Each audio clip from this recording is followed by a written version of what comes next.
La carta de Pablo a los Gálatas.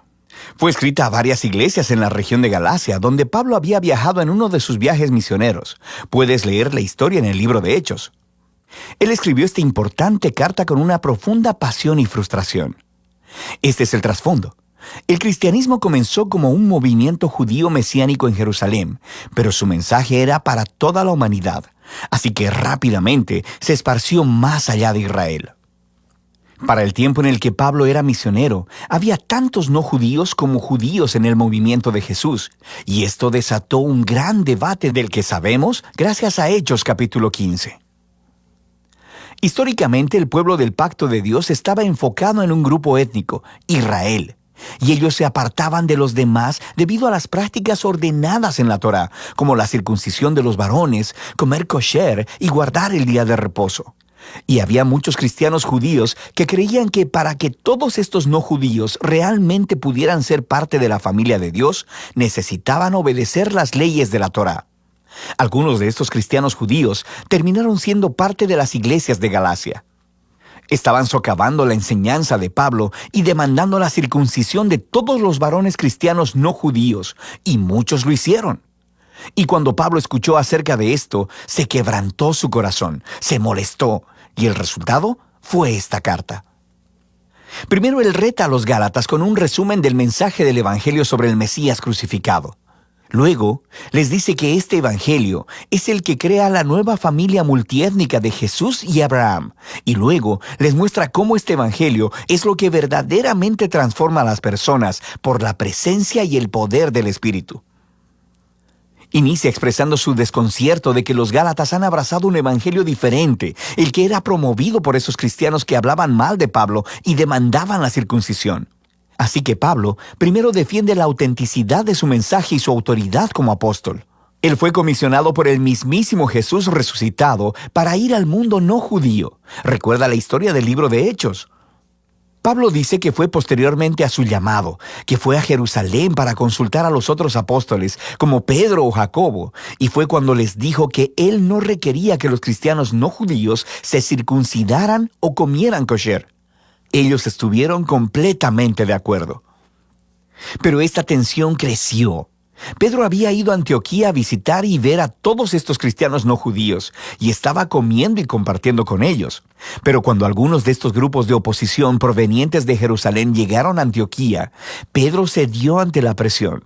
Dejó de comer con esos cristianos no circuncidados y los empezó a evitar.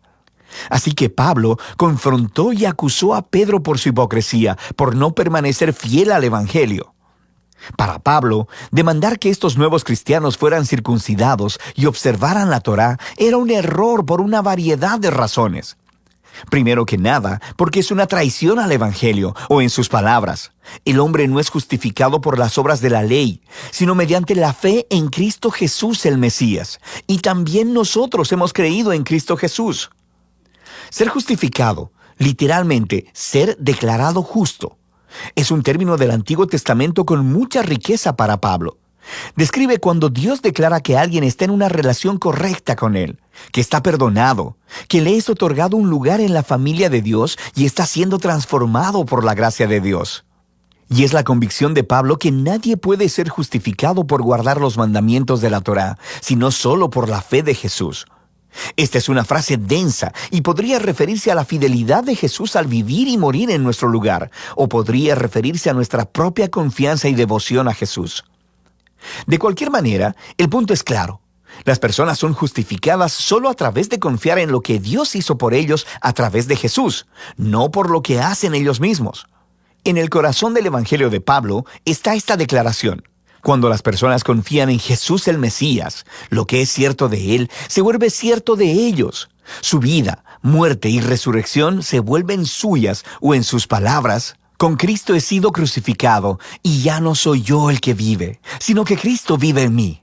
Y la vida que ahora vivo en la carne, la vivo por la fe en el Hijo de Dios, el cual me amó y se entregó a sí mismo por mí.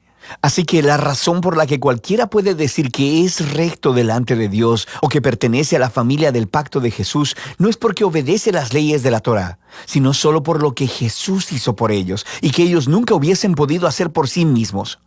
Ahora, este profundo entendimiento de lo que Jesús logró tiene enormes implicaciones para quien ahora puede ser incluido en la familia del pacto de Dios y para lo que significa vivir como miembro de esta familia. Así que Pablo primero se vuelve a las historias de Abraham en Génesis, cómo él fue justificado o declarado justo delante de Dios, simplemente por tener fe al confiar en la promesa de Dios de que un día todas las naciones encontrarían la bendición de Dios a través de él y de su descendencia. El propósito de Dios siempre fue tener una gran familia multiétnica de personas que se relacionen con Él en base a la fe, no a las leyes de la Torá. Pero esto hace que surja una pregunta importante. Entonces, ¿por qué Dios le dio a Israel las leyes de la Torá? Aquí Pablo ofrece una explicación muy breve y densa que después completará en su carta a los romanos. Él observa que las leyes de la Torá fueron dadas a Israel en el monte Sinaí mucho después de la promesa de Dios a Abraham. Y si lees la Torá cuidadosamente, dice Pablo, verás que Dios siempre tuvo la intención de que las leyes fueran una medida temporal.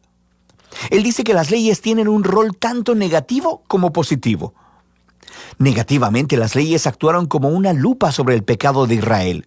Expusieron cómo Israel compartía la condición humana pecaminosa, rebelándose constantemente contra la ley de Dios. Así que la ley, la cual es buena, terminó declarando culpable a Israel y a toda la humanidad con él. O en sus palabras, la ley lo encerró todo bajo pecado. Pero las leyes también tuvieron un rol positivo. Actuaron como un profesor estricto que mantuvo alineado a Israel hasta la venida del prometido descendiente de Abraham, el Mesías. Y una vez que el Mesías vino, cumplió el propósito de la ley a favor de Israel. Jesús fue el israelita fiel que verdaderamente amó a Dios y al prójimo, y como rey de Israel, murió para llevar la maldición y la consecuencia del fracaso de Israel sobre sí mismo, y así traer redención. Así que ahora, a través de Jesús, el descendiente de Abraham, la bendición de Dios puede llegar a todas las personas, sin importar su etnia, estatus social o género. Para Pablo, requerir que los cristianos no judíos guarden la Torá no tiene sentido. Es actuar como si Jesús no hubiera cumplido la promesa de Dios ni lidiado con nuestro pecado. Ignora la nueva libertad que se ha ganado para nosotros en Jesús y el regalo del Espíritu, y limita la promesa de Dios y su bendición a una familia étnica. Pero, podrían alegar los oponentes de Pablo, las leyes de la Torá son una guía comprobada para vivir de acuerdo con la voluntad de Dios. ¿Cómo van los cristianos no judíos a aprender esto? Pablo responde en los capítulos 5 y 6 al describir cómo la presencia transformadora de Jesús a través del Espíritu es la clave. Las leyes de la Torá son buenas, son sabias, dice Pablo. De hecho, se pueden resumir, como Jesús hizo, en el mandamiento de amar a tu prójimo como a ti mismo. Pero las leyes, por buenas que sean, no le dieron a Israel el poder de obedecerlas. En contraste, la buena nueva es que Jesús sí cumplió las leyes en lugar nuestro, y ahora Él vive en nosotros a través del Espíritu, haciendo a su pueblo los nuevos humanos que cumplen la ley al amar a otros. Así que Pablo continúa contrastando esta vieja y nueva humanidad. Los hábitos de la vieja humanidad son obvios. Son los comportamientos que deshumanizan a las personas, destruyen las relaciones y a comunidades completas. Y aunque las leyes de la Torá prohibieron estos comportamientos, Jesús fue quien los clavó en la cruz.